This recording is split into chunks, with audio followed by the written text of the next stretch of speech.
আসসালামু আলাইকুম বন্ধুরা, আজকে আমরা জানবো বাংলাদেশের জনপ্রিয় নাটক অভিনেতা নিলয় আলমগীরের লাইফস্টাইল সম্পর্কে। আসলে বাস্তবে কে এই নিলয় আলমগীর, তার আসল পরিচয়, নিলয় আলমগীর আসলে কার সন্তান, তার বাবা কি করেন, বাড়ি কোথায়, কিভাবে তিনি অভিনয় জগতে আসলেন, তার বয়স কত, তার উচ্চতা কত, কেন প্রথম স্ত্রী বিচ্ছেদ হয়েছিল, কেন চুপি চুপি দ্বিতীয় বিয়ে করলেন, পড়াশোনা করেছে কোন পর্যন্ত, আরো নানা অজানা তথ্য জানতে পারবেন আজকের এই ভিডিওতে।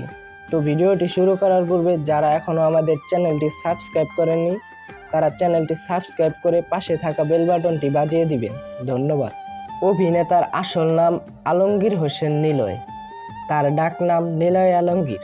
নিলয় আলমগীরের বাবার নাম আওলাদ হোসেন এবং তার মায়ের নাম আসমা হোসেন।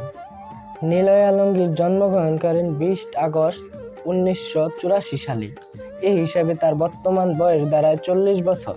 তিনি বাংলাদেশে সাভার উপজেলায় জন্মগ্রহণ করেন। নিলয় আলমগীর বাংলাদেশের একজন নাগরিক এবং ইসলাম ধর্মের অনুসারী। নিলয় আলমগীরের উচ্চতা 5 ফুট 10 ইঞ্চি এবং ওজন প্রায় 70 কেজি। এবার জানবো নিলয় আলমগীরের শিক্ষাগত যোগ্যতা। নিলয় সরকারি বাংলা কলেজে তার পড়াশোনা শেষ করেন। তার সাবজেক্ট ছিল রাষ্ট্রবিজ্ঞান। তিনি রাষ্ট্রবিজ্ঞানে স্নাতক অর্জন করেন। নিলয় আলমগীর 2টি বিয়ে করেছেন।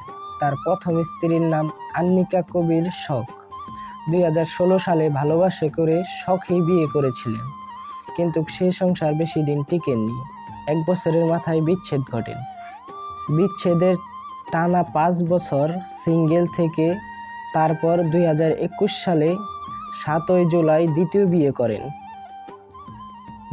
বিয়ে করেন তাসনুভা তাবাসসুম হৃদিকে। এবার জানবো তার কর্মজীবন সম্পর্কে। নিলয় আলমগীর 2009 সালে সুপার হিরোইন প্রতিযোগিতায় জয়লাভের পরে চলচ্চিত্র এবং টিভি মিডিয়ায় তার কর্মজীবন শুরু করেন। তিনি 2011 সালে বেল্ডিং রোড সিনেমার মাধ্যমে চলচ্চিত্রে আত্মপ্রকাশ করেন। তো বন্ধুরা, নিলয় আলমগীরকে কে কে পছন্দ করেন এবং তার নাটকগুলো কে কে প্রতিদিন দেখে থাকেন কমেন্ট করে জানাতে ভুলবেন না। দেখা হচ্ছে নতুন কোনো ভিডিওতে। সবাই ভালো থাকবেন। এতক্ষণ সাথে থাকার জন্য সবাইকে ধন্যবাদ।